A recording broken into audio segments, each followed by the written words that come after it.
الله وبركاته. الحمد لله الذي هدانا لهذا نحمده ونستعينه ونستغفره ونؤمن به ونتوكل عليه ونعوذ بالله من شرور أنفسنا ومن سيئات أعمالنا. من يهد الله فلا مضل له ومن يضلله فلا هادي له. أشهد أن لا إله إلا الله وحده لا شريك له وأشهد أن سيدنا ونبينا مولانا محمد عبده ورسوله. أما بعد فقد قال الله تبارك وتعالى في محكم تنزيله وفي الفرقان المجيد بعد أعوذ بالله من الشيطان الرجيم بفضله. بسم الله الرحمن الرحيم. إنا أعطيناك الكوثر فصل لربك وانحر إن شانئك هو الأبتر. صدق الله العلي العظيم وصدق رسول النبي الكريم ونحن على ذلك من الشاكرين والشاهدين والحمد لله رب العالمين. رب اشرح لي صدري ويسر لي أمري واحلل عقدة من لساني ويفقهوا قولي. ربي زدني علما وارزقني فهما. اللهم صل على سيدنا محمد طب القلوب دوائها وعافية الأبدان وشفائها ونور الأبصار وضيائها وعلى آله وصحبه وبارك وسلم عليه. புகழ் அனைத்தும் அல்லாஹ் ஒருவனுக்கே உரித்தாகட்டுமாக. அவனுடைய ஸலாத்தும் ஸலாமும் கருணையும் ஈடேற்றமும் நமது நாயகம் நற்குணத்தின் தாயகம் நபிகளங்கள் பெருமானார் ரசூலே அக்ரம் தாஜிதாரே மதீனா சர்வரே காயினார் ஸல்லல்லாஹு அலைஹி வஸல்லம் அவர்கள் மீதும் அவருடைய தோழர்கள், குடும்பத்தினர்கள், சஹாபாக்கள், தாபீன்கள், தபா தாபீன்கள், சுகதாக்கள், அவுலியாக்கள், குறிப்பாக மோமின்களான முஸ்லிம்களான நம் அனைவர் மீதும் இன்றும் இனி என்றும் நின்று நிலவட்டுமாக. சங்கைக்குரிய அல்லாஹுவின் நல்லடியார்களே, ஹஜ்ஜுக்காக வேண்டி உண்டான மாதங்களில் நடு மாதத்திலே கடைசி நாட்களில் நாம் இருக்கிறோம். இன்னொரு 2-3 நாட்களில் தில் ஹிஜ்ஜா என்று சொல்லப்படக்கூடிய அந்த ஹஜ்ஜிற்குரிய மாதம் துவங்க இருக்கிறது. தில் ஹிஜ்ஜா என்றால் ஹஜ்ஜுக்கு உரிய மாதம் என்று தனித்துவமாக அதற்கென்று குறிப்பாக்கப்பட்ட மாதம். ஹஜ்ஜை தவிர மற்ற எல்லா அமலுமே எப்போ வேணா செய்யலாம். இப்போ எனக்கு நஃபில் தொழுவணும்னு நினைக்கிறேன், இன்னைக்கு ஒரு 100 இல்லை 1000 ரக்காத்து கூட தொழுவலாம். அதுக்கு எந்த நேரம் குறிக்கப்படுறதில்லை. கவனிக்க வேண்டியது சூரியன் உச்சத்தில் இருக்கா, உதிக்குதா, மறையுதா, இந்த 3 நேரத்தை தவிர மிச்ச எல்லா நேரத்திலும் என்ன செய்யலாம், தொழுதுகிட்டே இருக்கலாம். அதே மாதிரி களிமா, கண் விழிச்சதுலேருந்து கண் மூடுற வரைக்கும் லட்சம் இல்லை, கோடி இல்லை, எத்தனை வேணா களிமா சொல்லலாம், நேரமெல்லாம் இல்லை. அது நோன்பு, சுன்னத்தான நோன்பு, நஃபிலான நோன்பு வருஷம் பூரா வைக்கலாம். ஃபர்ல் அப்படின்னு சொன்னா ரமலான்ல. ஜக்காத் எப்போ ஜக்காத் கடமையாகுதோ அப்போலேருந்து கொடுத்துக்கிட்டே இருக்கலாம். அதே மாதிரி உம்ரா, இன்னைக்கு எல்லாம் ரொம்ப லேசாக்கிட்டான். இன்றைய நாட்களில் உம்ராவுடைய விசா 90 நாள். காசு மட்டும் இருந்தால் போதும். அல்ஹம்துலில்லாஹ், மக்காவிலும் மதினாவிலும் நம்ம வீட்டில் தங்குற மாதிரியே தங்கலாம், அமல் செய்யலாம். அல்லாஹ் நம்ம எல்லாருக்கும் தௌஃபீக் செய்வானாக. ஆனால் இந்த உம்ரா ஹஜ்ஜின்னு ஒன்று இருக்கு. ஹஜ்ஜு கடமை, உம்ரா கடமை இல்லை, உபரி, எக்ஸ்ட்ரா. ஹஜ்ஜு என்பது குறிப்பிட்ட அந்த நாட்களில் மட்டும் செய்ய வேண்டியது. இஸ்லாமிய வணக்க வழிபாடுகளில், இபாதத்துகளில் நமக்கு நிறைய ஒழுக்க முறைகளை அல்லாஹும் ரசூலும் சொல்லித் தருகிறார்கள். இபாதத், வணக்க வழிபாடுகள் எப்படி செய்யணும், எப்படி சொல்லப்பட்டிருக்கிறது, எதை செய்தால் அல்லாஹ்வுடைய நெருக்கம் கிடைக்கும், எதை செஞ்சா அல்லாஹ்வுடைய வருத்தம் கிடைக்கும்.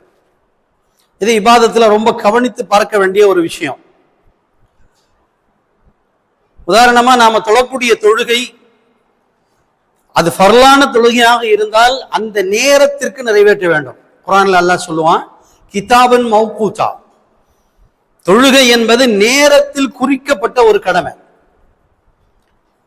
ஃபஜ்ர் தொழுகை இப்போ நம்ம 4:45 4:40 வாங்க சொல்லி 5:15 5:20 தொழுகிறோம். ஒருவேளை தாமதமானால் 10 நிமிடம், அந்த ஜமாத்துல இருந்து 10 நிமிடம் தான் தொழுவ முடியும். சூரிய உதயம் ஆயிடுச்சுன்னு சொன்னா இன்றைய ஃபர்லு கூட எனக்கு என்ன செஞ்சிடும், கடனா போயிடும், கலாவா போயிடும். அப்ப அந்த இபாதத்தில் பங்க்சுவாலிட்டி என்று சொல்லப்படக்கூடிய நேரம் தவறாமை, குறித்த நேரத்தில் நிறைவேற்றுவது. எந்த நேரத்தில் நிறைவு செய்தால் அல்லாஹ்வுடைய பொருத்தம் கிடைக்கும். எப்ப வேணா தொழுகிறது. சில ஊர்களில் வியாபாரிகள்லாம் என்ன செய்வாங்கன்னு சொன்னா, எந்திரிச்ச உடனே கடை வீதிக்கு போயிடுவாங்க.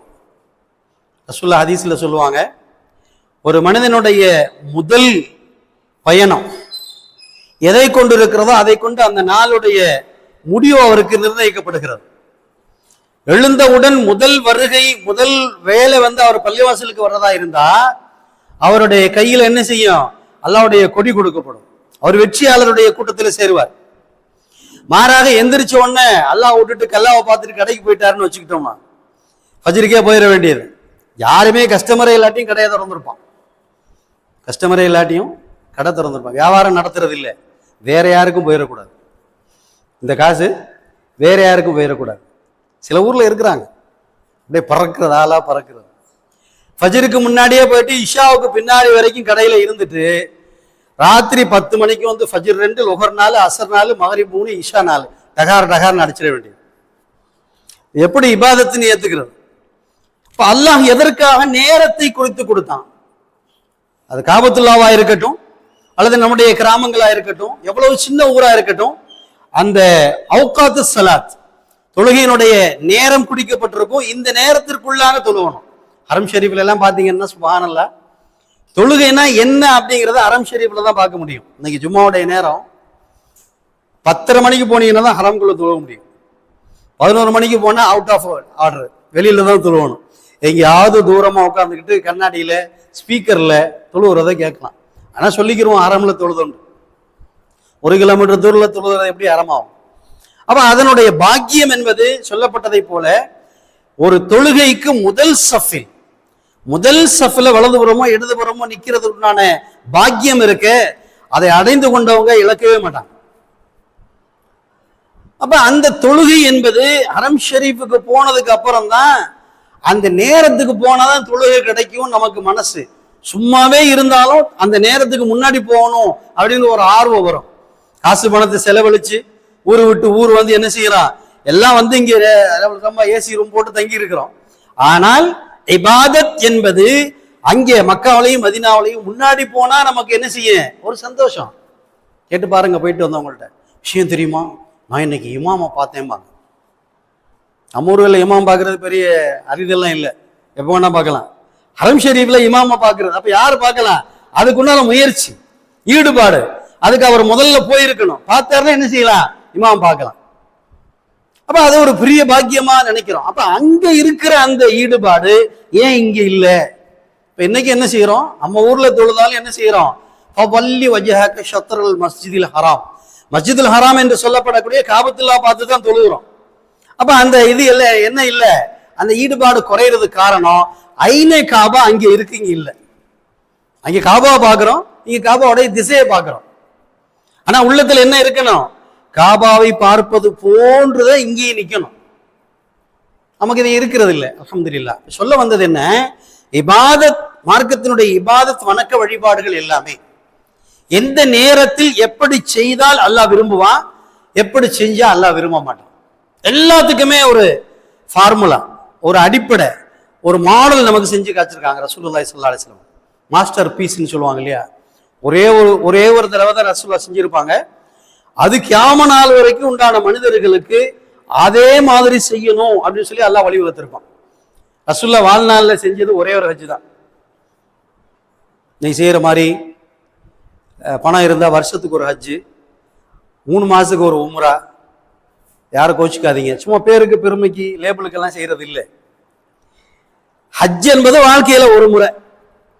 அல்லாஹ் வாய்ப்பு கொடுத்தான்னா உம்ரா ஒரு தடவை செய்யலாம். சும்மா அடிக்கடி செஞ்சுக்கிட்டு யாராவது சொன்னது மாதிரி ஃபர்ஸ்ட் ஹஜ்ஜு ஹாஜி, 2வது ஹஜ் அல் ஹாஜி, இதெல்லாம் எங்கேயுமே இல்லை, மார்க்கத்திலே கிடையாது, மார்க்கத்தில் கிடையவே கிடையாது.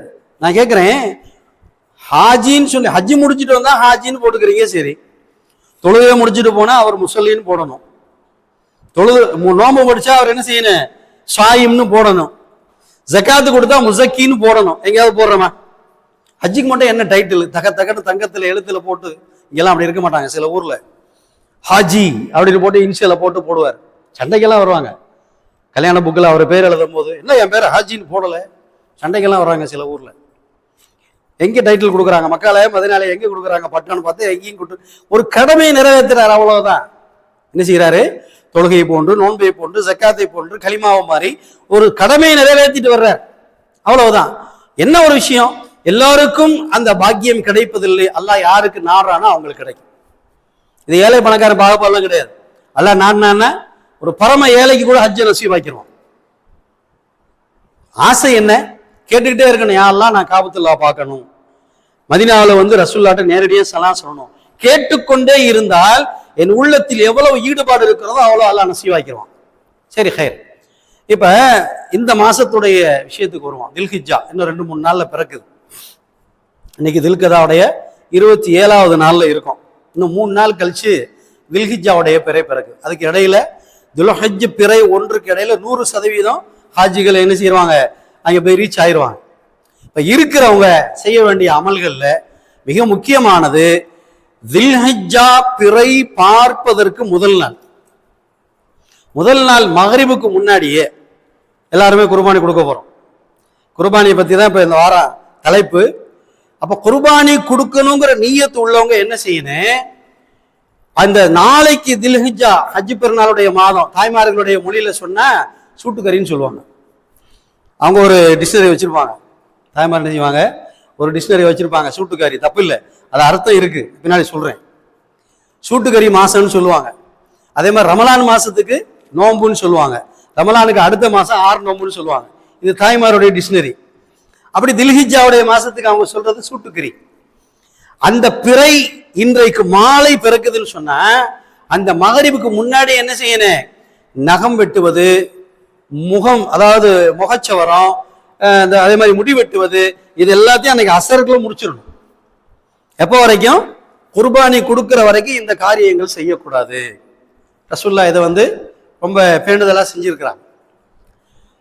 அப்ப அந்த நாட்கள் தில்ஹிஜ்ஜாவுடைய நாள் முதல் நாளுக்கு என்ன செஞ்சிடணும்? அசருக்கு முன்னாடியே. ஏன் அந்த கடைசி வரைக்கும் இருக்கணும்? ஒரு நாள் முன்னாடியே என்ன செஞ்சிடலாம்? இந்த வேலைகளை இது பண்ணிட்டு தில்ஹிஜ்ஜாவுடைய நாட்களுக்கு நாம தயாராகும். இது பெரிய விஷயம் இல்லை. நகை வெட்டுறது, சபரம் செய்யறது, தலைமுடி வெட்டுறது, இதெல்லாம் சரி செஞ்சுக்கிட்டு என்ன செய்யறது? நாம அந்த அமல்களுக்கு தயாராக இருக்கிறோம். அடுத்து மிக முக்கியமான விஷயம் குர்பானி. மேல சொன்ன அந்த குர்ஆனுடைய வசனம், இன்னா அஅதைனாகல் கௌஸர் ஃபஸல்லி லிரப்பிக வன்ஹர். நபியே, உங்களுக்கு நாம என்ன செஞ்சோம்? கல் கௌசர் என்று சொல்லப்படக்கூடிய தடாகத்தை உங்களுக்கு நாம கொடுத்தோம். கௌசர்னு சொன்ன ஒரு ஹவுல் மாதிரி இருக்கும், ஒளி செய்யற ஹவுஸ் இருக்கு இல்லையா? அந்த மாதிரி ஹவுல் சொர்க்கத்துக்கு போறதுக்கு இடையில முன்னாடி இருக்கும். அந்த ஹவுல்ல வெள்ளி கிண்ணங்கள் போடப்பட்டிருக்கும். கிண்ணங்கள் மெத்தி புழங்குறதுக்கு உண்டான கிண்ணம் எப்படி இருக்குங்க? வெள்ளியில இருக்கும். அப்ப நபி ஸல்லல்லாஹு அலைஹி வஸல்லம் அவங்க அந்த ஹவுலுக்கு பக்கத்துல நிற்பாங்க. அந்த ஹவுலுடைய உரிமை அவர்களுக்கு வழங்கப்பட்டிருக்கும். நபி ஸல்லல்லாஹு அலைஹி வஸல்லம் என்ன செய்வாங்க? என்னுடைய உம்மத்துல உள்ளவங்களை பூரா, அவங்களுடைய உம்மத்துல இருக்கிறவங்களை பூரா கூப்பிட்டு இந்த ஹவுலு தண்ணியை மெத்தி கொடுப்பாங்க. யார் ஹவுலு தண்ணி மெத்தி குடிக்கிறதுக்கு உண்டான பாக்கியம் கிடைக்குதோ அவங்க சொர்க்கவாதி. அல்லாஹ் நமக்கு நசீபை தருவானாக. நபி ஸல்லல்லாஹு அலைஹி வஸல்லம் நல்லா ஆமீன் சொல்லுங்க. ஆமீன் சொல்லுங்க, சொல்லணும். இந்த மாதிரி விஷயங்கள்ல ஆமீன் சொன்னா தான் அல்லாவே நமக்கு என்ன செஞ்சிருவான்? இந்த துவாக்களை கபூல் செய்வான். அப்ப நபி ஸல்லல்லாஹு அலைஹி வஸல்லம் என்ன செய்வாங்க? ஹவுலுல் கௌசர்ல வெள்ளி கிண்ணத்துல தண்ணி மெத்தி கொடுப்பாங்க. அதை யாரு குடிக்கிறாங்களோ அவங்களுக்கு சொர்க்கம். அப்ப இந்த வசனத்துல அல்லாஹ் சொல்றான், இன்னா அஅதைனாகல் கௌசர், உங்களுக்கு நாங்க கௌசரை கொடுத்தோம். ஃபஸல்லி லிரப்பிக வன்ஹர், அல்லாஹ்வுக்காண்டி நீங்க தொழுங்க, இன்னும் அறுத்து கொடுங்கள். இது மிக முக்கியமான இந்த தில்ஹிஜ்ஜா மாதத்துல செய்ய வேண்டிய கடமையை என்ன செய்யறான்? அல்லாஹ் இந்த ஆயத்துல சொல்லி காட்டுறான். அறுத்து கொடுங்கள்னா என்ன? குறைந்தபட்சம் ஒரு குடும்பத்திற்கு ஒரு ஆடு அறுத்து கொடுக்கணும். ஒரு குடும்பத்துக்கு ஒரு ஆடு. சரி, அப்ப ஒரு குடும்பத்துக்கு ஒரு ஆடுன்னு சொல்றீங்க, அது யாரு மேல கடமை? அவர்கிட்ட எவ்வளவு பொருள் இருந்தா அவர் குர்பானி கொடுக்கணும்? மிக துல்லியமாக மார்க்கத்தில் சொல்லப்பட்டிருக்கிறது. ஜகாத் என்பது அவர்கிட்ட பொருள் வந்து ஒரு வருடம் கழிந்தா ஜகாத். ஜகாத்துக்கு உண்டான பொருள் அவர்கிட்ட வந்து அந்த பொருள் சேர்ந்து ஒரு வருஷம் 365 நாள் கழிஞ்சா அடுத்த நாள் என்ன செஞ்சிடணும், அவர் ஜகாத்து கொடுக்கணும். ஆனா குர்பானி எப்படின்னு சொன்னா, அன்றைக்கு காலையில ஃபஜ்ர்ல அவர்கிட்ட அந்த காசு இருந்தா குர்பானி கொடுத்தோம். மிக துல்லியமாக நமக்கு குறிப்பெடுத்து தந்திருக்கிறார்கள். குறைந்தபட்சம் 30 ரூபா, 30,000 ரூபா கையிலையோ அல்லது பேங்க்லையோ கேஷ் இருக்கு. அவர் மேல என்ன கடமைங்க? குர்பானி கடமை. காரணங்கள்லாம் தேடக்கூடாது. அது எனக்கு கடன் இருக்கு, புள்ள கல்யாணம் இருக்கு, கடைக்கு ஜாமான் வாங்க வேண்டியது இருக்கு, காரணங்கள்லாம் நிறைய தேடுறாங்க மக்கள். ஒரு கடமையை செய்யறதுக்கு தான் காரணங்களை தேடமே தவிர செய்யாம தப்பிச்சுக்கிறதுக்கு காரணம் தேடக்கூடாது. நம்மள காரணம் தேடுறோம்ல, தொழுவாம இருக்கிறதுக்கு யாருக்கெல்லாம் தொழுவாம இருக்கிறதுக்கு வாய்ப்பு இருக்கு. ஒருத்தர் போய் இமாம்கிட்ட கேட்டாராம், அஜர்த்துங்க யாரெல்லாம் தொழுவாம இருக்கலாம், ஏங்க இந்த கேள்வி கேட்குறீங்க? இல்லை, எனக்கு தொழுவுற கஷ்டமா இருக்கு, அதனால காரணம் கேட்குறேன். உயிரோடு இருக்கிற வரைக்கும் தொழுவணுன்றார். உன் உடம்புல உயிர் ஓடிக்கொண்டிருக்கும் வரை நீ தொழுது கொண்டுதான் இருக்க வேண்டும் அப்படின்னு சொன்னாங்க. அப்ப குர்பானி என்பது இமாம் அபு ஹனீஃபா ரஹ்மத்துல்லாஹி அவர்கள் வாஜிப் என்று சொல்கிறார்கள், கடமை என்று சொல்கிறார்கள். நம்மெல்லாம் ஹனஃபி தான், நம்மெல்லாம் ஹனஃபி மசாயில் இருக்கிறோம். அப்ப இமாம் அபு ஹனீஃபா சொன்ன அந்த வாஜிப் என்ற கடமை குறைந்தபட்சம் 30,000 ரூபாய் என்னைக்கு இருக்கணுங்க? ஹஜ்ஜு பெருனா அன்னைக்கு காலையில என்கிட்ட இருந்துச்சுன்னா அன்னைக்கு குர்பானி கொடுக்கணும். இது 1 மாசம் இருக்கணும், 2 வருஷம் இருக்கணும், 1 வருஷம் இருக்கணும் இந்த காசு அப்படிங்கிற நிபந்தனை எல்லாம் கிடையாது. அப்ப அன்னைக்கு காலையில என்கிட்ட இருந்துச்சுன்னு சொன்னா என்ன செய்யணும்? ஒரு ஆட்டை வாங்கி என்னுடைய குடும்பத்தின் பெயரால் என்ன செய்யறது? குர்பானி. இந்த வசதி இருந்துச்சுன்னா என்ன செய்யலாம்? என் குடும்பத்துல 7 பேர் இருந்தா 7 ஆடு கொடுக்கணும். என் குடும்பத்துல 7 பேர் இருக்காங்க. இன்னும் சொல்ல போனா சொல்றாங்க, குர்பானி கொடுப்பதனால் உங்களுடைய உயிருக்கும் உடைமைக்கும் பாதுகாப்புங்க. யார் பேர்ல குர்பானி கொடுக்கிறோமோ அவங்களுக்கு என்ன செய்யுது? நிறைய பேர் நம்ம பார்க்கிறோம், கடந்து போயிடுவோம்னு நினைச்சிருவோம், ஆனா நடந்துரும் விபத்து. நடந்துரும் நினைச்சு பயப்படுவோம், ஆனா கடந்து போயிடுவோம், பாஸ் ஆயிடுவோம். இதான் விபத்து. விபத்துன்னு சொன்னாலே நினைக்க முடியாத நேரத்தில் ஒரு செகண்ட்ல நடக்கிறதா விபத்து. இது போன்ற ஆபத்துகள் ஒவ்வொரு மனிதனுக்கும் போகும்போதும் வரும்போதும் இருக்கு. இப்படிப்பட்ட ஆபத்துகள்ல இருந்து பாதுகாக்கிறது என்னன்னா குர்பானி. குர்பானி கொடுக்கும்போது என்ன செய்யறோம்? ஒரு துவா ஒன்று சொல்லுவோம், அல்லாஹும்ம தகப்பல் தமஹா பிதமி வலஹ்மஹா பிலஹ்மி வபிகுல்லி ஜுஸீ மின்ஹா வபிகுல்லி ஜுஸீ மின்னி. இப்ராஹிம் அலைஹிஸ்ஸலாம் சொன்னாங்க, யா அல்லாஹ் இந்த ஆட்டுடைய இரத்தத்தை என்னுடைய இரத்தத்திற்கு பகரமாக நீ ஏற்றுக்கொள்வாயாக. குர்பானி கொடுக்கும் போது இந்த உணர்வு நமக்கு வரணும். எப்படிங்க? நான் இந்த ஆட்டை கொடுக்கல, என்ன செய்யறேன்? நீ கேட்டா என்னையே கொடுத்துருக்கு தயார். அந்த ஒரு மனப்பக்குவம் வரணும். அப்படி இருக்கும்போது என்னுடைய குடும்பத்தில் 7 பேர் இருக்கிறாங்கன்னு சொன்னா என்ன செய்யணும்? நல்ல வசதி, அல்ஹம்துலில்லாஹ் வசதியா இருக்கிறோம். எப்படிங்க இருக்கிறீங்கன்னு கேளுங்க. எங்க அப்படின்னு தான் சொல்லுவோம், அப்படி சொல்லக்கூடாது. மார்க்கம் என்ன சொல்லுது? அல்ஹம்துலில்லாஹ்னு சொல்லுங்க, அல்லாஹ் ஒரு படி உயர்த்தி தருவான். கஷ்டப்பட்டுக்கிட்டே இருந்தாலும் என்ன சொல்லணுமா? எப்படிங்க இருக்கிறீங்க? அல்ஹம்துலில்லாஹ். அப்படி சொன்னா என்ன செய்வான்? அல்லாஹ் ஒரு படி அதிகப்படுத்தி தருவான். யார் நன்றி செலுத்துகிறாளோ அவங்களுக்கு நான் லைன் ஷக்கரத்தும் லஸீதன்னக்கும் குர்ஆன்ல அல்லாஹ் சொல்றான். அல்ஹம்துலில்லாஹ் நல்லா இருக்கேன்னு சொல்லுங்க, அடுத்த நாள் இன்னும் நல்லா இருப்பீங்க. எங்க அவன் நல்லா இருக்கான், இவன் நல்லா இருக்கான், என்னத்தான் அல்லாஹ்வுக்கு கண்ணுக்கே தெரியல அப்படின்னா அடுத்த நாள் இன்னும் கொஞ்சம் படுத்துருவோம். என் எண்ணம் எப்படியோ லைன் ஷக்கரத்தும் லஸீதன்னக்கும், அல்லாஹ் கொடுத்திருப்பதற்கு நீ நன்றி செலுத்திப்பார், அல்லாஹ் இன்னும் அதிகமா தருவோம். அப்ப எப்படி இருக்குன்னு கேட்கும்போது அல்ஹம்துலில்லாஹ் நல்லா இருக்கோங்கிறோம், நல்லா இருக்கோன்னு சொல்றோம். அப்ப என்ன செய்யணும்? என்னுடைய குடும்பத்தில் எத்தனை பேர் இருக்காங்களோ அத்தனை ஆடு கொடுக்கணும். இது குர்பானியுடைய ஆக சிறந்த வழிமுறை. அப்படி அத்தனை பேருக்கும் அத்தனை ஆடு கொடுக்கறதுக்கு வசதி இல்லைங்க. அப்ப என்ன செய்யலாம்? ஒரு குடும்பத்திற்கு ஒரு ஆடு, ஒரு குடும்பத்திற்கு ஒரு ஆடு. அந்த ஆடு எப்படி இருக்குன்னா, அந்த சாவுக்கு மணி அடிச்ச மாதிரிலாம் இருக்கக்கூடாது, எட்டி உதச்சா செத்து போயிருங்கள அப்படியெல்லாம் இருக்கக்கூடாது. நான் பார்த்துருக்கேன், ஒரு 15-20 வருஷத்துக்கு முன்னாடி எல்லாம் குர்பானிக்கு ஆடு வாங்கும் போது என்ன செய்வாங்கன்னா, அது மேல ஏறி உட்கார்ந்து பார்ப்பாங்க. என்ன செய்வாங்க, ஏறி உட்கார்ந்து பார்ப்பாங்க.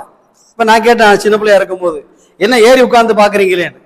ஒரு இடத்துல நான் கேள்விப்பட்டிருக்கேன், குர்பானி கொடுக்கக்கூடிய பிராணி நாளை மறுமையில் சிராத்துல் முஸ்தகீம் பாலத்துல நம்மளை தூக்கிட்டு போவோம்னு கேள்விப்பட்டிருக்கேன். அதனால இந்த ஆட்டுக்கு என்னால தூக்க முடியுமான்னு உட்கார்ந்து பாக்குறேன்னு சொன்னார். அப்படியெல்லாம் கொடுத்துருக்காங்க. இன்னைக்கு நம்ம குர்பானி கொடுக்கறதுக்கு முன்னாடியே பட்ஜெட் முடிவு பண்றோம். ஒரு 10 ரூபாய்க்குள்ள ஒரு ஆடு பாருங்க, அது பூனைக்குட்டி தான் கிடைக்கும். நல்லா தெரியும் இன்னைக்கு உண்டான இறைச்சிகளுடைய அளவு என்ன, விலை என்ன அப்படின்னு தெரியும். குறைந்தபட்சம் 12 இருந்து 15 கிலோ இருந்தா தான் அது குர்பானி கொடுக்குற மாதிரி ஆகும். ஏங்க என் குடும்பத்துல 7 பேருக்கு ஒரு கடை தாங்க கொடுக்குறேன், அது நல்ல கடையா கொடுத்தானே. அது வத்தலும் தொத்தலும் நொண்டி நொடமு காதறந்து கண்ணறந்து இப்படியெல்லாம் இருக்கக்கூடாது. மார்க்கத்திலே சொல்லப்பட்டிருக்கிறது, பிறவியிலே அதாவது ஊனம் உள்ள பிராணிகள் எதுவும் கொடுக்காதீங்க, இதெல்லாம் மார்க்கம் சொல்லி இருக்கிறது. அறுக்கிறது தானே ஏதாவது ஒன்று பிடிச்சி அறுத்துட்டு போவோம் இல்லை, நீங்கள் கொடுப்பது உங்கள் குடும்ப பாதுகாப்புக்கு.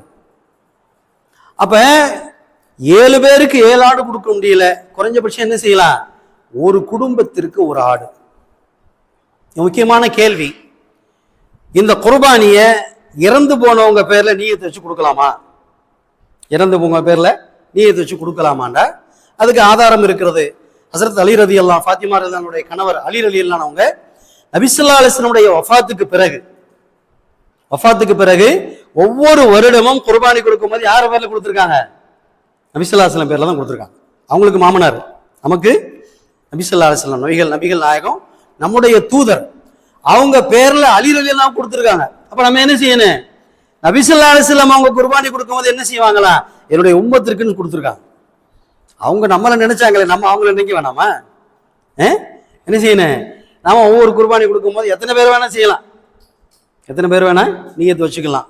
குர்ஆன் ஓதும் போது சொல்லுவாங்க, ஒரு குர்ஆன் ஓதிட்டு இந்த குர்ஆனுடைய நன்மையை எத்தனை பேருக்கு எத்தி வைக்கலாம். ஹசரத் ஆதம் அலைஹிஸ்ஸலாம் அவர்கள் இருந்து இறுதி மனிதர் வரைக்கும், ஏன்னா குர்ஆனுடைய நன்மை நம்ம அளவு விட முடியாது.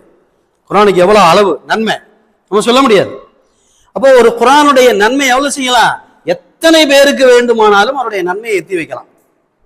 அல்ஹம்துலில்லாஹ் இங்க நம்ம ஒரு அருமையான அமைப்பு வச்சிருக்கிறோம். என்ன செய்யறான், ஒவ்வொரு நாளும் கபராளிகளுக்கு துவா வரும். அவங்க போயிட்டாங்க, அவர்களை நினைவு கூறுகின்ற பொழுது அவங்க என்ன செய்வாங்களா, ஹதீஸ்ல வருது, என்னுடைய பிள்ளைகள், என்னுடைய சந்ததிகள், என்னுடைய வழித்தோன்றர்கள் எனக்காக என்ன அனுப்பி வைக்கிறாங்கன்னு எதிர்பார்த்துட்டு இருப்பான். முக்கியமான விஷயம். ஆனா இன்னைக்கு லேட்டஸ்ட் அதெல்லாம் இல்லை. சில ஊர்களில் இங்கே இருக்கானு தெரியல, சில ஊர்களில் அடக்கம் பண்ணி மண்ணை தள்ளுறதோட சரி, எதுவுமே பண்ண மாட்டான். என்னங்க உங்க அத்தா மூத்தை அதான் போயிட்டாருல, பெத்தாரு வளர்த்தாரு போயிட்டாரு, முடிஞ்சு போயாரு. அப்படி அல்ல, உங்களுடைய தந்தையோடு நல்ல முறையில் நடந்து கொள்வது மட்டுமல்ல, தந்தையின் நண்பர்களோடு நல்ல முறையில் நடந்து கொள்ளுங்க. ரசூலுல்லாஹ் சொன்னாங்க, என் தந்தை எனக்கு அவரை தெரியாது, ஆனா என் தந்தை இவரிடம் நட்போடு இருப்பதை பார்த்திருக்கிறேன். அப்ப என்ன செய்யணும், என் தந்தைக்கு கொடுக்குற மரியாதை அவர்கிட்ட கொடுக்கணும், அவர் மாதிரியே அவர்கிட்ட பேசணும். அப்ப என் தந்தை சந்தோஷப்படுவாங்க. இப்ப சாதாரண ஒரு விஷயத்துக்கு எப்படின்னா, அப்ப அவங்க பேர்ல நம்ம ஓதக்கூடிய குர்ஆன் அந்த மாதிரி எல்லாம் நிறைய இருக்கு. அப்ப குர்பானியுடைய விஷயத்தை என்ன செய்யலாம், என்னுடைய தலைவர் நபி ஸல்லல்லாஹு அலைஹி வஸல்லம் அவர்களுக்காக நியத்து வைக்கிறேன், என்னுடைய குடும்பத்தில் உள்ள எல்லாருடைய உயிர் பாதுகாப்பு உடைமை பாதுகாப்புக்காக நியத்து வைக்கிறேன், யா அல்லாஹ் நீ ஏற்றுக்கொள்வாயாக அப்படின்னு சொல்லுங்க. அப்ப 2 சொல்லிட்டேன். ஒண்ணு, குடும்பத்துல ஒவ்வொரு உறுப்பினருக்கும் ஒரு ஆடு கொடுக்கணும். முடியவில்லை என்றால் என்ன செய்யணும், ஒரு குடும்பத்திற்கு ஒரு ஆடு கொடுக்கணும்.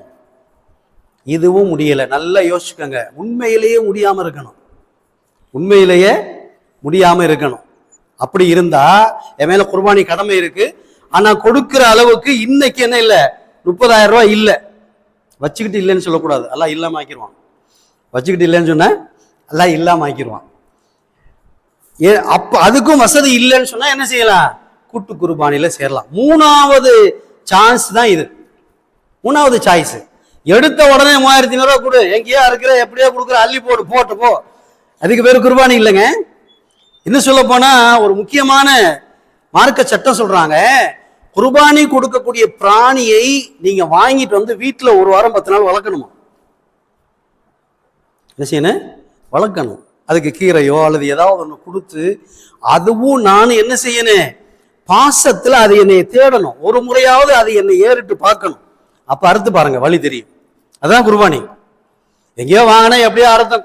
அரபு நாட்டில் அது உண்டு. என்ன செய்யறது, பணம் கட்டுறது, டோக்கன் போட்டுருவாங்க, அந்த ஆட்டை அவர் பார்க்கவே மாட்டார், குர்பானி நிறைவேறி போச்சு, முடிஞ்சு போச்சு. அது அங்க உள்ள விஷயம்.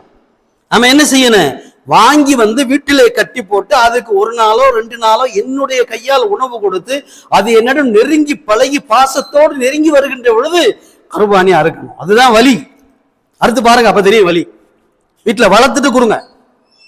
எப்படி கூட்டு குர்பானில சாத்தியமா சொல்லுங்க? சாத்தியமா? எந்த மாடுனே தெரியாது, எந்த பங்குனே தெரியாது. டோக்கன் 328 முடிஞ்சு போச்சு. ஏன்னா உங்க பேர் முடிஞ்சுங்க.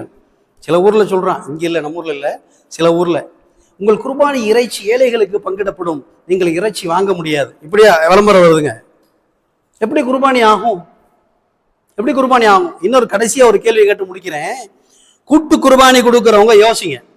உங்கள் வீடுகளில் கூட்டு குர்பானி கொடுக்குறாங்களா அந்த மாட்டு இறைச்சி, நீங்க சாப்பிடுவீங்களா? அதெல்லாம் சாப்பிட மாட்டேங்க. அப்புறம் எப்படிங்க நீங்க குர்பானி கொடுக்குறீங்க? நீங்கள் எதை சாப்பிடுகிறீர்களோ நீங்கள் எதை விரும்புகிறீர்களோ அதை கொடுங்கன்னு அல்லாஹ் சொல்றான். எங்க ஊர்ல நாங்க சாப்பிட மாட்டோம், யாருக்காவது அள்ளி போடுங்க, அது குர்பானி ஆகாது. அப்ப கூட்டு குர்பானி என்பது நன்றாக விளங்கிக் கொள்ளுங்கள்.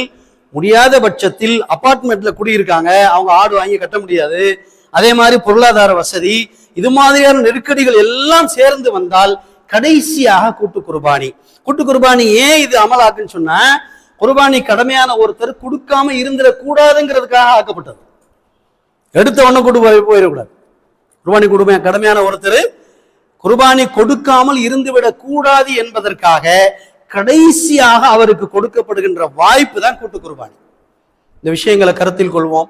இன்ஷா அல்லாஹ் துல்ஹஜ் மாதம் பிறக்க இருக்கிறது. முதல்ல சொன்ன அது மாதிரி பிறைக்கு முதல் நாள் என்ன செய்யணும், நகம் வெட்டுவது, தாடி மீசை வெட்டுவது, முடி வெட்டுவது, இதுகளை முதல் நாளே சரி செஞ்சுக்கிறது.